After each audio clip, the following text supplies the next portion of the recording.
सामीन ग्रामी, सरकार हज़रत अल्लामा आलम फ़करी रहमतुल्लाह अलैह का नाम किसी तारफ़ का मुहताज नहीं है। आप मौजूदा दौर के वली कामिल और आलिम बामल थे। आपके फैज़ इल्म से हज़ारों दिल मुनव्वर हुए। आपने इल्म इरफान के वो चिराग रोशन किए जिनकी रोशनी हमेशा चमकती दमकती रहेगी।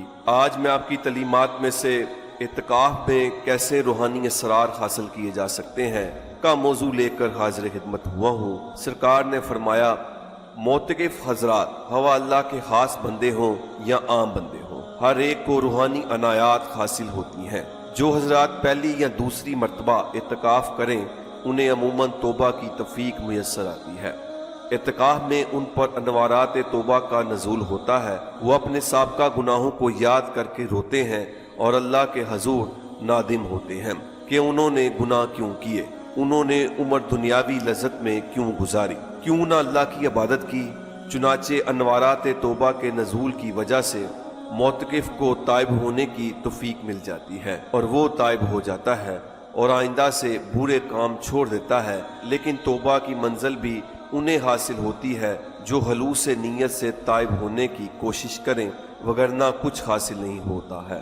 तौबा की मंजिल के बाद अक्सर हजरात को सच्चे ख्वाब आते हैं जिनका ताल्लुक रूहानियत से होता है। फिर ख्वाबों में मुकामात मुकद्दसा यानी खाना काबा और मस्जिद नबवी की ज़ियारत होती है और बाज़ हालात में बुजुर्गान दीन की ज़ियारतें होती हैं। अगर कोई हलूस नीयत से इत्काफ में रसूल करीम सल्लल्लाहु अलैहि वसल्लम की ज़ियारत की दुआ करे तो उसकी ये ख्वाहिश भी पूरी हो जाती है और मोतकिफ हजरात नबी अकरम सल्लल्लाहु अलैहि वसल्लम की ज़ियारत से फैज़याब होते हैं। और आपकी ज़ियारत इंसान की इंतहाई खुशकिस्मती है क्योंकि आपकी ज़ियारत इंसान के लिए एक अनमोल तोहफा है।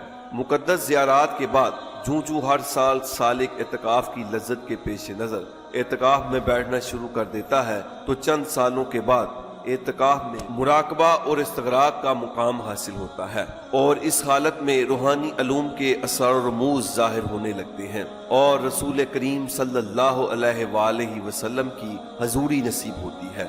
जब हजूरी का मुकाम हासिल होता है तो सालिक में इश्क़ मुस्तफ़ा का जज्बा भी अरूज पर पहुंच जाता है और रसूल अकरम सल्लल्लाहु अलैहि वसल्लम की हजूरी हासिल होने से इंसानी मुकद्दर जाग उठता है और इस मुकाम पर सालिक को शफ़क़त मुस्तफ़ा सल्लल्लाहु अलैहि वसल्लम के खसूसी अनामात हासिल होते हैं। इत्काफ में अल्लाह के खास बंदों के दर्जात में भी बुलंदी होती है और उन पर महवियत का आलम तारी रहता है और उस मंजिल पर पहुंचने तक सूफी ज़ाहरी तौर पर फना हो जाता है और दर हकीकत इत्काफ में अल्लाह के खास बंदों को इतने फयूज़ बरक़ात और असरार हासिल होते हैं जो तहरीर में नहीं लाए जा सकते, क्योंकि महबूब के राजों को अवामुल नास पर जाहिर करने की अहले तसव्वुफ़ पर पाबंदी आयद है और ना ही अल्लाह के रूहानी भेद और असरार नो के कलम पर आ सकते हैं क्योंकि दुनिया में इनकी मिसल कोई नहीं। यानी कि इत्काफ की यार में अल्लाह ताला ने